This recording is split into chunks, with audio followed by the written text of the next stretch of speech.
একটু বাইকে করে ঘুরতে বেরিয়েছি। এই আমাদের চারিদিকের পরিবেশ। বুধ, যত গ্রিনারি, যত সবুজ,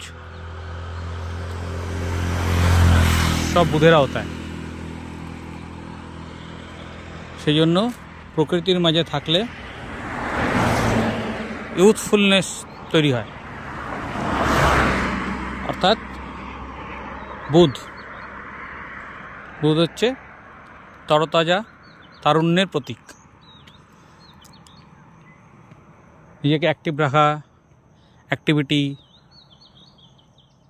তারপরে এই যে মন ভালো করা, পরিবেশে ঘুরে বেড়ানো, এগুলো হচ্ছে বুধের কারকতা।